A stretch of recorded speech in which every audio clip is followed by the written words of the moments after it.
கிறிஸ்துவுக்குள் பிரியமானவர்களே, கர்த்தரும் இரட்சகருமாய் இயேசு கிறிஸ்துவின் ஈடு நீட்ட நாமத்தினாலே உங்கள் யாவருக்கும் என் அன்பின் வாழ்த்துக்களை தெரிவித்துள்ளேன். தேவன் அருளிய அப்பம் பிரேயர் மினிஸ்டர் மூலியமாக உங்களோடு சந்திப்பதில் மிகுந்த மகிழ்ச்சி அடைகிறேன். தினம்தோறும் அதிகால வேளையிலே பரிசுத்த வேதாந்தத்தின் ஒரு பகுதியை நாம் தியானித்து நம்முடைய குடும்ப பாதுகாப்பிற்காக நாம் ஜெபித்து வருகிறோம்.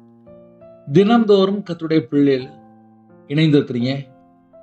இந்த நாளிலும் 2 சாமுவேல் 7ஆம் அதிகாரம் 18ஆம் வசனத்திலே, அப்பொழுது தாவீது ராஜா உட்பிரவேசித்து கர்த்தருடைய சமூகத்திலிருந்து, கர்த்தராகிய ஆண்டவரே, தேவரீர் என்னை இதுவரைக்கும் கொண்டு வந்ததற்கு நான் எம்மாத்திரம், என் வீடு எம்மாத்திரம்.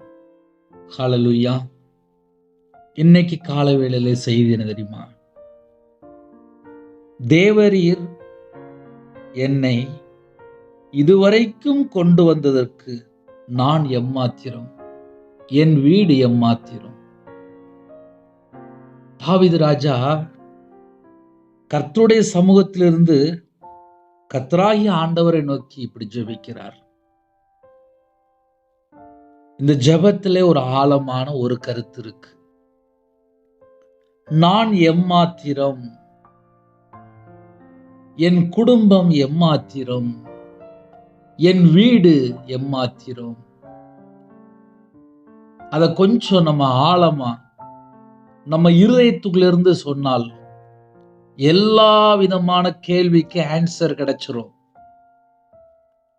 நமக்கு இருதயத்துல நிறைய பாரங்கள் இருக்கும், சில நேரத்துல வேதனைகள் இருக்கும், சில நேரத்துல கண்ணீர் இருக்கும். நம்ம நிறைய காரியங்களை யோசிக்கிறது உண்டு. கர்த்தருடைய சமூகத்துக்கு நம்ம எல்லாரும் போகணும். கர்த்தருடைய சமூகத்துல போய் நம்ம கொஞ்சம் யோசித்து பார்க்கணும். நம்ம எப்படி தெரியுமா யோசித்து பார்க்கணும்? நான் எம்மாத்திரம், நான் எம்மாத்திரம், என் வீடு எம்மாத்திரம்.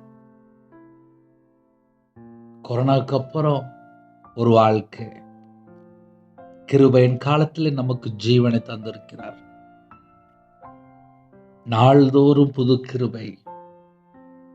2026ஆம் ஆண்டிலே தேவன் தான் நம்மளை அழைத்து கொண்டு வந்திருக்கிறார். நம்ம பெருமை பாராட்டுறதுக்கோ எதுவுமே இல்லை. இந்த உலகம் ஃபுல்லா வேற எது பக்கமா போயிட்டு இருக்கு. ஒரு சைடுல பார்த்தா பணத்துக்கு பின்னாடி போயிட்டு இருக்கு, இன்னொரு சைடுல பார்த்தா நகைக்கு பின்னாடி போயிட்டு இருக்கு, இன்னொரு சைடுல பார்த்தா எப்படியாவது இடம் வாங்கிடணும், இன்னொரு பக்கம் போயிட்டு இருக்கு, இன்னொரு பக்கம் பார்த்தா எனக்கு செல்போனே போதும், அதுல எனக்கு உலகமே தெரியுது அப்படின்னு சொல்லிட்டு செல்போன் பின்னாடி போயிட்டு இருக்கு. இன்னொரு பக்கம் பார்த்தா இச்சை, ஆசை, அசுத்தம், அருவருப்பு, தீட்டான காரியம், பாவம், அக்கிரமம், இதுக்கு பின்னாடி போயிட்டு இருக்கு. இன்னொரு பக்கம் பார்த்தா விக்கிரகம், மாந்திரிகம், பில்லி சுனியம், எதுக்கு பின்னாடியாவது சில ஜனங்கள் போயிட்டு இருக்கிறாங்க. இதெல்லாம் இந்த உலகத்துல நடக்கிற காரியம். ஆனா தாவீது ராஜா சொல்கிறார், கர்த்தருடைய சமூகத்திலிருந்து கர்த்தராகிய ஆண்டவரே, அந்த வேடை நம்ம கொஞ்சம் உணர்ந்து சொன்னால் நம்ம குடும்பத்துக்குள்ள இன்னைக்கு ஒரு ஆசீர்வாதம் கிடைக்கும். கர்த்தருடைய சமூகத்திலிருந்து கர்த்தராகிய ஆண்டவரே, தேவரீர் என்னை இதுவரைக்கும் கொண்டு வந்தது நான் எம்மாத்திரம். அந்த வேடை நீங்க மறுபடியும் மறுபடியும் சொல்லுங்க. உங்க இதயத்துள்ள வேதனைகள் மாறிடும், கஷ்டம் பேரும், உங்க குடும்பம் ஆசீர்வதிக்கப்படும். நம்ம இருதயத்துக்குள்ளே தேவனுடைய வார்த்தையை எந்த அளவுக்கு நம்ம ஆழமா கொண்டு போறோமோ, நம்ம இருதயத்துக்குள்ள ஆழமான காரியத்துல எதையாவது யோசித்து நினைவில் வச்சிருப்போம்ல, அதெல்லாம் வெளியில போயிரும். உங்களுக்கு ஒரு ரகசியம் சொல்லட்டா? நான் கையில் பைபிள் எடுத்து வாசிக்கும்போது, சில வசனத்தை வாசிக்கும்போது கண்ணீர் வந்துடும். என்ன யோசித்து பார்ப்பேன், கையில் பைபிள் எடுத்து வாசிக்கும்போது என் வாழ்க்கை எப்படி இருக்கு, தேவனுக்கு முன்பாக நான் எப்படி இருக்கிறேன், அவருக்கு முன்பாக என்னுடைய வாழ்க்கை எப்படி இருக்கு, என்கிட்ட எத்தனை மிஸ்டேக் இருக்கு, என்கிட்ட எத்தனை குறைகள் இருக்கு. என்னை 24 மணி நேரம் உயிரோட வச்சிருக்காரு, அதுக்கு நான் என்ன செய்ய முடியும்? என்னை ஏதோ ஒரு காரியத்துக்கு உருவாக்கியிருக்காருல்ல, நான் அவருடைய திட்டத்துக்குள்ளதான் இருக்கிறேனா? இப்படிலாம் உட்காந்து யோசித்து பார்ப்பேன். 2008 எனக்கு உடம்பு சரியில்லை, ஹாஸ்பிட்டல் அட்மிட் பண்ணாங்க. ஒரு 6-7 ஹாஸ்பிட்டல் போயிருந்தேன். 3 நாளுக்குள்ள, ஒரு வாரத்துக்குள்ள ஒரு 3-6 அப்படி ஒவ்வொரு ஹாஸ்பிட்டலாக சேஞ்ச் பண்ணி கூட்டு போனாங்க. Last operation. டாக்டர் சொன்னாங்க, இந்த பையன் பிழைக்கிறது கஷ்டம். கையெழுத்தில் வாங்கிட்டாங்க. 2026 நான் உயிரோட இருக்கேன். தேவரீர் என்னை இதுவரைக்கும் கொண்டு வந்ததற்கு நான் எம்மாத்திரம். முடிஞ்சு போச்சு. என் வாழ்க்கையில் ஒரு முழு ஹிஸ்டரியை சொல்லி முடிச்சிட்டேன். எனக்கு ஒரு குடும்பத்தில் 13 வருஷமா மாந்திரிகம் பண்ணிக்கிட்டே இருந்தாங்க. அதனால் எனக்கு ஒரு 50-55 லட்ச ரூபா நஷ்டம் வந்துச்சு. கடனில் கஷ்டப்பட்டேன், நடுரோட்டுக்கே வந்தேன்.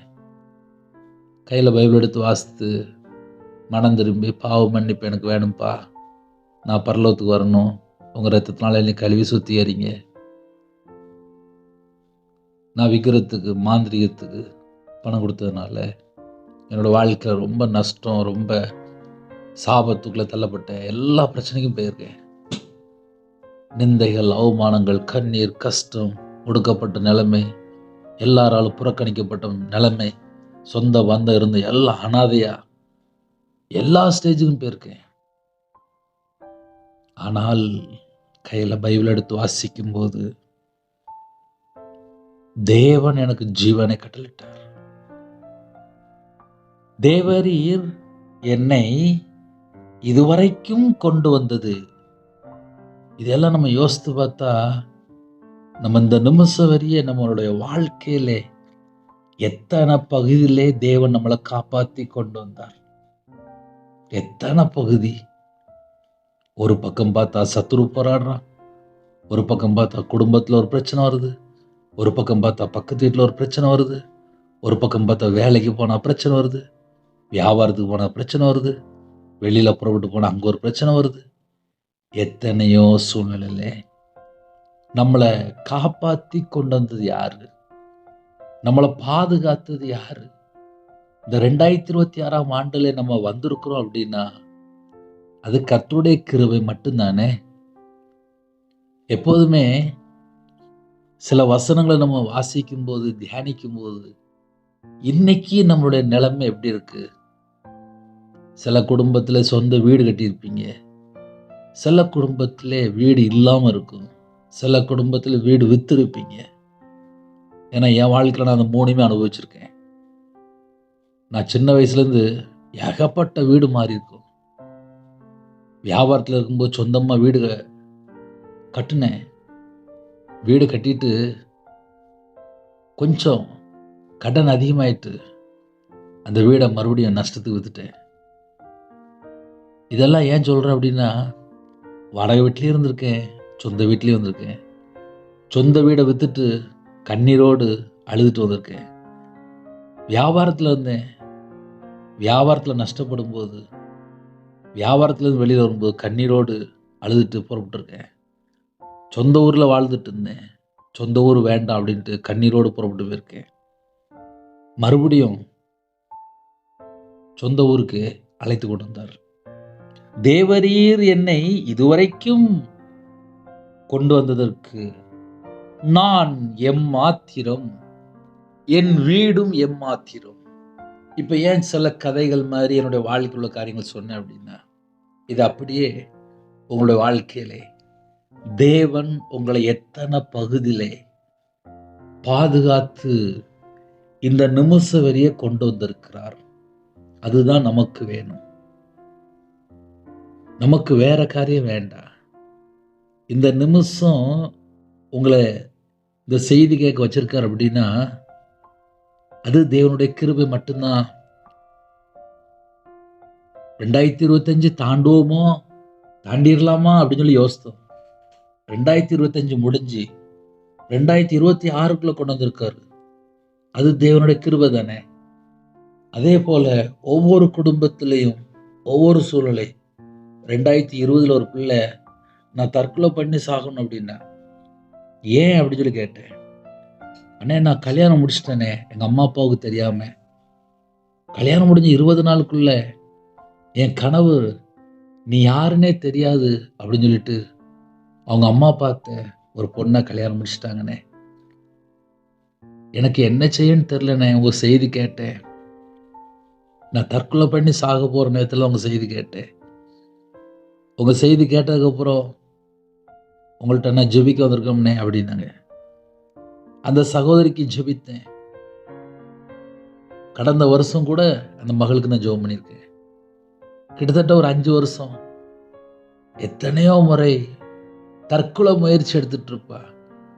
என்னன்னு சொல்லி கேட்கும்போது, அண்ணா எனக்கு வாழவே பிடிக்கலண்ணே, என்னை ஏமாத்திட்டாங்கண்ணே, நான் ஏமாந்துட்டேனே அப்படின்பா. கையில் பைபிள் எடுத்து வாசி. அதே போல் அந்த மகள் கீழ்ப்படிந்தாள். சர்ச்சுக்கு போக ஆரம்பிச்சா. முழு பைபிளை வாசித்து முடிச்சிட்டா. மறுபடியும் கேட்கும்போது, நான் இப்போ பழைய ஏற்பாடு வாசித்து முடிக்க போகிறேன் அப்படின்னா, 2வதோட வாசித்து முடிக்க போகிறேன் அப்படின்னா, இதெல்லாம் அந்த மாற்றம் எப்பொழுது இயேசு கிறிஸ்துவை சொந்த இரட்சகராய் ஏற்றுக்கொள்ளும் போது ஜீவன் தப்புது. கடந்த வாழ்க்கை கத்தரை விட்டு தள்ளி போன வாழ்க்கை தான். ஆலயத்துல போய் அழுது ஜெபிக்க ஆரம்பிச்சேன். இந்த நிமிஷம் வரையும் உயிரோட இருக்கா. கர்த்தருடைய பிள்ளைகள் யாரெல்லாம் இணைந்திருக்கிறீங்களோ, தேவரீர் என்னை இதுவரைக்கும் கொண்டு வந்ததற்கு நான் எம்மாத்திரம். தேவரீர் என்னை இதுவரைக்கும் கொண்டு வந்ததற்கு நான் எம்மாத்திரம், என் வீடும் எம்மாத்திரம். இவ்வளவுதான் இன்னைக்கு செய்தி. நம்ம இருதயத்துக்குள்ளே நம்ம 1000 காரியங்கள் யோசிக்கலாம். ஏன்னா இப்போ சில குடும்பத்துல வைராக்கியம் மட்டும்தான் இருக்கு, கசப்பு மட்டும்தான் இருக்கு, வெறுப்பு மட்டும்தான் இருக்கு, பகை மட்டும்தான் இருக்கு. மன்னிக்க முடியல, அன்பு கூற முடியல. இதெல்லாம் ஒவ்வொரு வீட்டிலையும் உள்ள காரியத்தை நான் சொல்லிட்டு இருக்கேன். நம்ம கொஞ்சம் யோசித்து பார்ப்போமே. தேவரீர் என்னை இதுவரைக்கும் கொண்டு வந்ததற்கு நான் எம்மாத்திரம், என் வீடும் எம்மாத்திரம். அதனால நிறைய குடும்பத்துல பெரிய பெரிய பிளான்லாம் போட்டுட்டு இருப்பீங்க. தேவனுக்கு தெரியும் உங்க வாழ்க்கையில உங்களை வச்சு என்ன செய்யணும், அது தேவனுக்கு தெரியும். உங்களுக்கு சின்ன சாட்சி வேணா என்னை வச்சு சொல்றேன். அது புரிந்து கொள்ள ரொம்ப ஈஸியா இருக்கும். ஏன்னா சில குடும்பத்துல வாழ்க்கையில தடுமாற்றம் இருக்கும். என்னுடைய வாழ்க்கையில சில சாட்சிகள் அது கர்த்தருடைய பிள்ளைகளுக்கு ரொம்ப பிரயோஜனமா இருக்கும். என்னை 11 வயசுல வேலைக்கு அனுப்பி விட்டாங்க. 2016 முழு நேர ஊழியத்துக்கு வந்தேன். கையில பைபிள் எடுத்து வாசித்தா எனக்கும் புரியாது.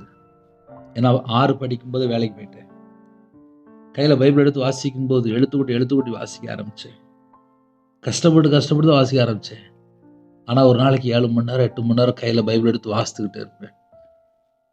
அதே போல 2017 அந்நிய பாஷை கிஃப்ட் கொடுத்தாரு. 2016 ஒரு வயசான பாட்டிகிட்ட கேட்டேன், பாட்டி நான்லாம் பைபிள் காலேஜ் படிக்க முடியுமா அப்படின்னு சொல்லி கேட்டேன். நான் உன்னை சேர்த்து விட்றேன் பிஷப்ட்ட பேசி அப்படின்னாங்க. அதே போல என்னைய பைபிள் காலேஜ் படிக்க சேர்த்து விட்டாங்க. 6ஆம் கிளாஸ் படித்தேன் நான். அதுக்கப்புறம் 4 டிகிரி வாங்க கர்த்தர் கிருபை செஞ்சாரு.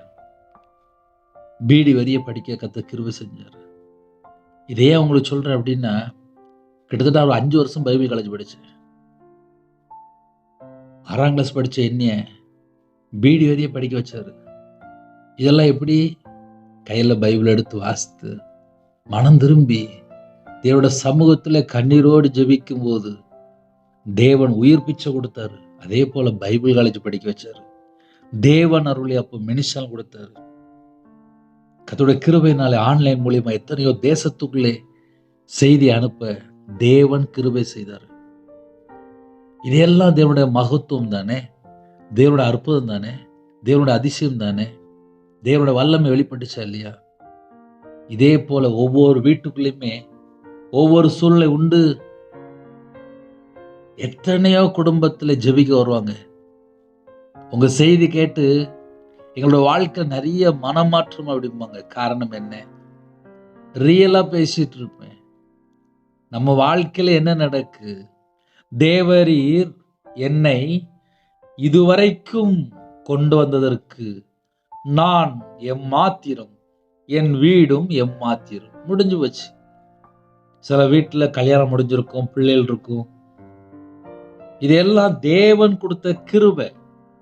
சில குடும்பத்தில் உடனே சொல்லுவீங்க, ஆனா எனக்கு இன்னும் கல்யாணம் முடியலனே, எனக்கு இன்னும் பிள்ளை இல்லை. தேவன் எப்படிப்பட்டவர்? அவர் நம்ம வாழ்க்கையில எந்த சூழ்நிலைனாலும் அற்புதம் செய்ய முடியும். நம்ம விட்டு கொடுக்கணும். கடினமான இதயம் இருக்கக்கூடாது, முறுமுறுக்க கூடாது, தேவனை தூசிக்க கூடாது, கர்த்தருடைய வார்த்தைக்கு கீழ்ப்படியணும், தேவனுடைய சமூகத்துக்கு வரணும். இந்த வசனத்துல என்ன அர்த்தம் அப்படின்னா, தாவீது ராஜா உட்பிரவேசித்து கர்த்தருடைய சமூகத்திலிருந்து கர்த்தராகி ஆண்டவரே என்ற நிறைய ஜெபக்குறிப்பு வரும். நான் கேட்பேன், பக்கத்துல சர்ச்சுக்கு போறீங்களா அப்படின்னு சொல்லி ஆசையா கேட்பேன். அவங்க சொல்லுவாங்க, நாங்க சர்ச்சுக்கு போக மாட்டோம் பிரதர் அப்படிம்பாங்க. ஏன்? உடனே கேட்பேன், ஏன் ஏன்? அந்த வார்த்தையை வாயில் அடிக்கடி வரும், ஏன் சர்ச்சுக்கு போகல அப்படிம்பேன். உடம்பு சரியில்லைன்னா ஹாஸ்பிட்டலுக்கு உடனே போயிருந்தோம். இந்த டாக்டர் இல்லைன்னா வேற டாக்டர், வேற டாக்டர் இல்லைன்னா அடுத்த டாக்டர். எப்படியாவது உடம்பு சரியாகணும். வீட்டில் ஒரு பிரச்சனை, எங்க போகணும்? தேவனுடைய சமூகத்துக்கு போகணும். இன்னைக்கு நிறைய குடும்பத்துல பிரச்சனை எங்க நடக்கு?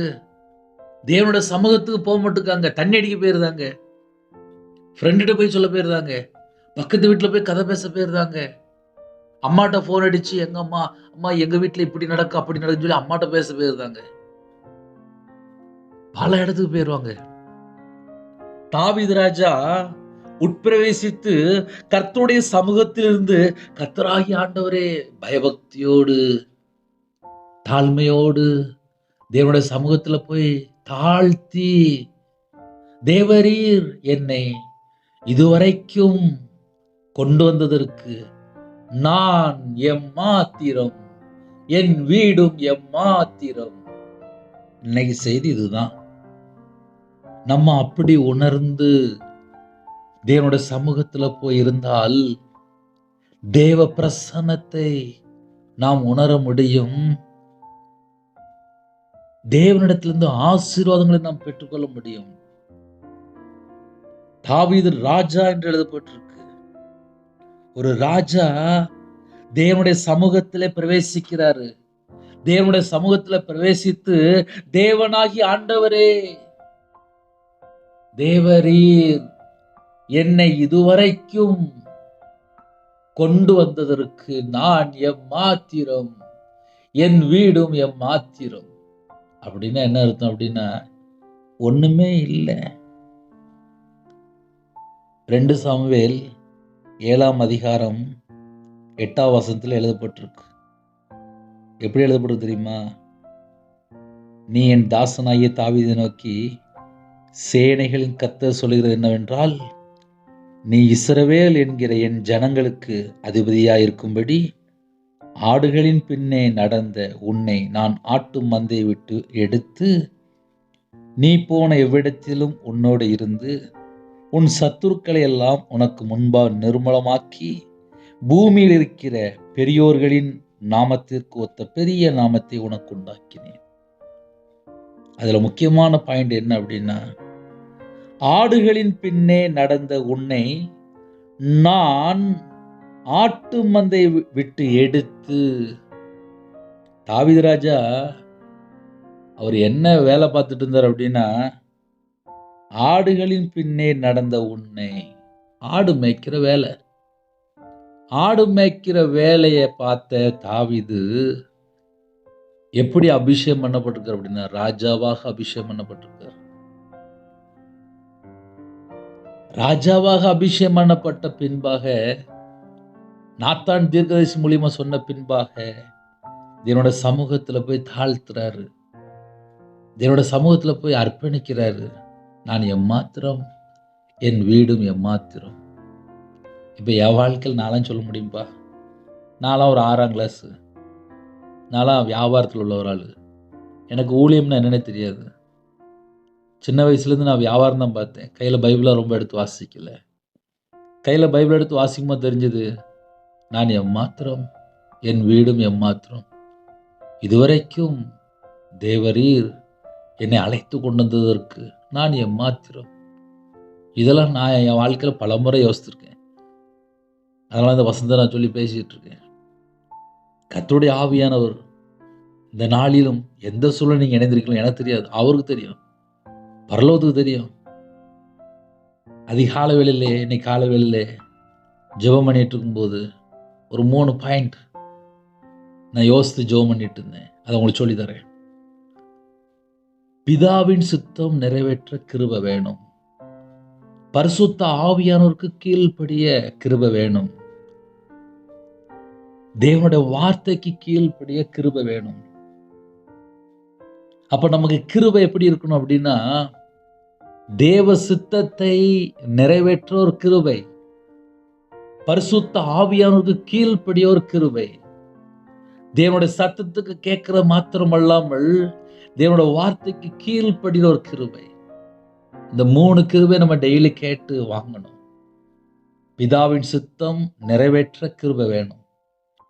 பரிசுத்த ஆவியானவருக்கு கீழ்ப்படிகிற கிருபை வேணும். தேவனோட வார்த்தைக்கு கீழ்ப்படிகிற கிருபை வேணும்.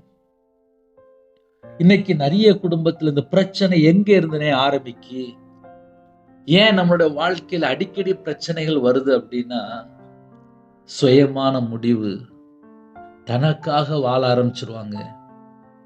மற்றவங்கெல்லாம் எட்டியே பார்க்க மாட்டாங்க. நான் நல்லா இருக்கணும், என் குடும்பம் நல்லா இருக்கணும், அவ்வளவுதான். யாரு எப்படி போனாலும் பரவாயில்ல. அந்த அளவுக்கு இந்த கடைசி காலத்திலே ஒரு துணிகரமான ஒரு இருதயமா வந்துட்டு, கல்லான இருதயமா மாறிட்டு, கடினமான இருதயமா மாறிட்டு, அடுத்தவங்களாம் யோசிக்கவே மாட்டாங்க. நான் நல்லா இருக்கணும், நான் நல்லா இருக்கணும், நான் நல்லா இருக்கணும். நம்ம உயிரோட இருக்கிறோம் அப்படின்னாலே அது தேவனுடைய கிருபை.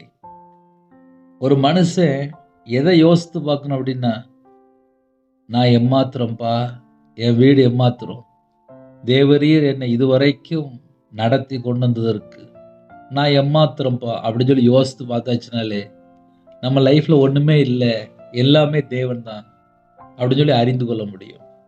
எல்லாமே அவர் தான். நம்மளை 24 மணி நேரம் எல்லா சூழ்நிலையிலிருந்து மீட்டு கொண்டு வந்திருக்காரா, அது கர்த்தருடைய கரம் மட்டும்தான். சொல்றதுக்கெல்லாம் ஒண்ணுமே இல்லை, பெருமை பாராட்ட ஒண்ணுமே இல்லை. தேவனுடைய சமூகத்துல போய் நேர அர்ப்பணிச்சிடணும். நான் ஒண்ணுமே இல்லப்பா, அவ்வளவுதான். ஹல்லேலூயா.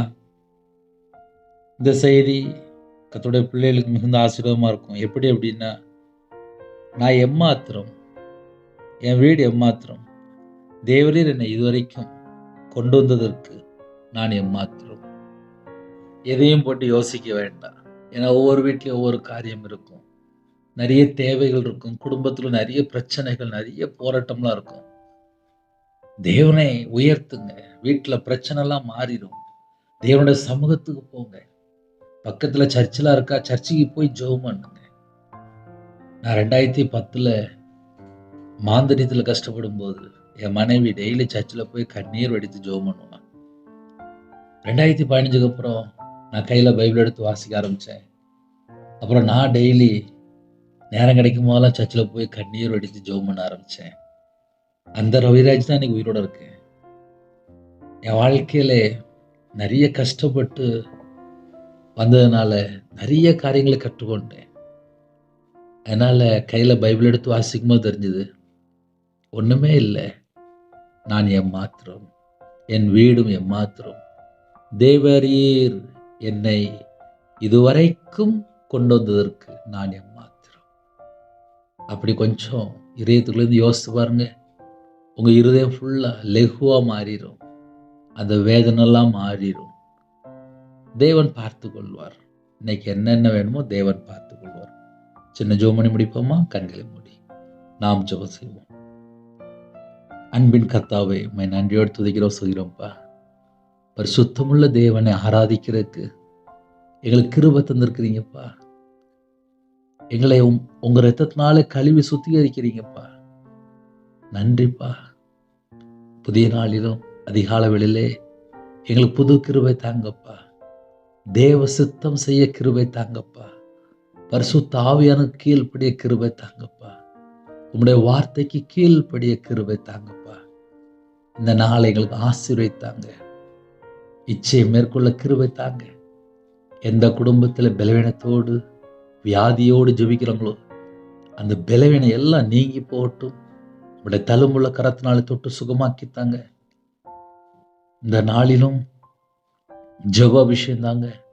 விழித்திருந்து ஜெபிக்க கிருபை தாங்க. எல்லாவற்றைக்கும் ஸ்தோத்திரம் செலுத்தி ஜெபிக்க கிருபை தாங்க. இந்த நாளைகளுக்கு ஆசீர்வதித்தாங்க. பரிசுத்தாவினால் நிரப்புங்க. அக்கினி அபிஷேகத்தால் நிரப்புங்க. கிருபையினால் நிரப்புங்க. உங்களுடைய பிரசன்னம் இறங்கி வரட்டும். உங்களுடைய கிருபை இறங்கி வரட்டும்.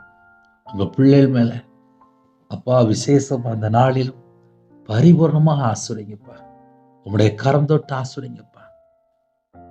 உங்க பிள்ளைகளை தொட்டாலே போதும்பா. எங்களை தொடுங்கப்பா. இந்த காலவேளை எங்களை தொடுங்கப்பா.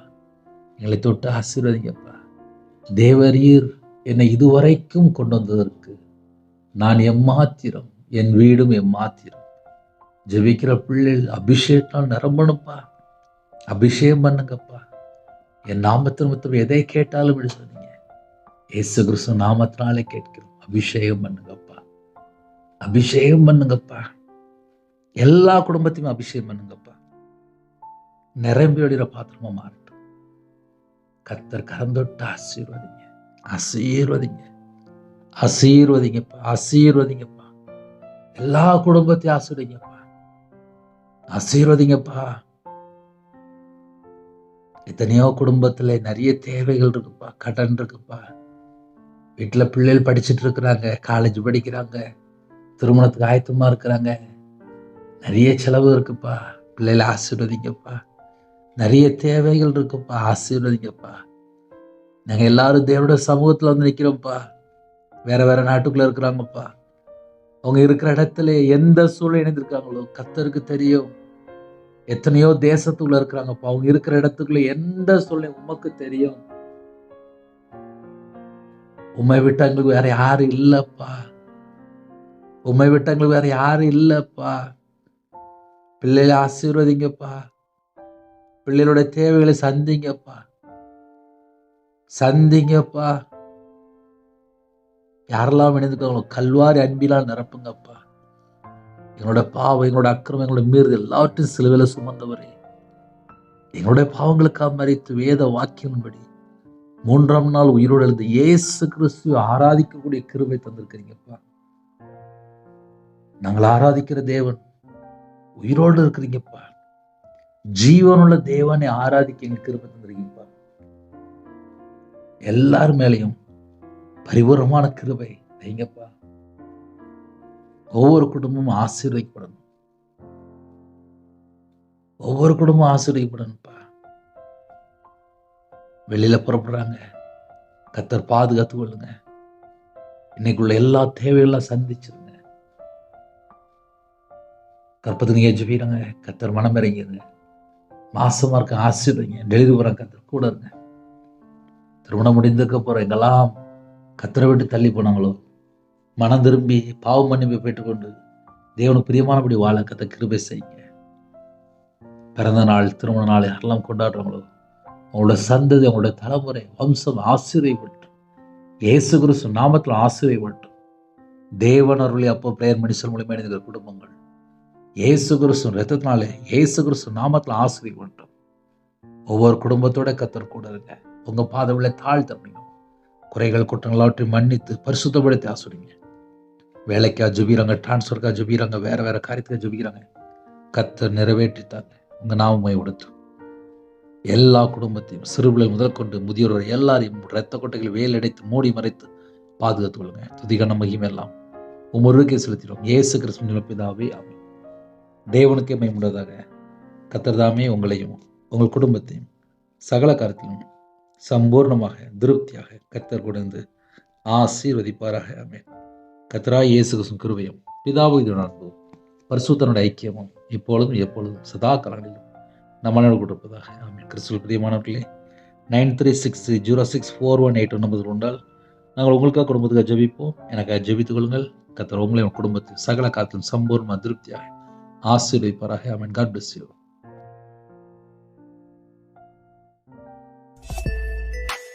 Thanks for watching. Please subscribe our channel. Click the like and share. Click the bell. God bless you.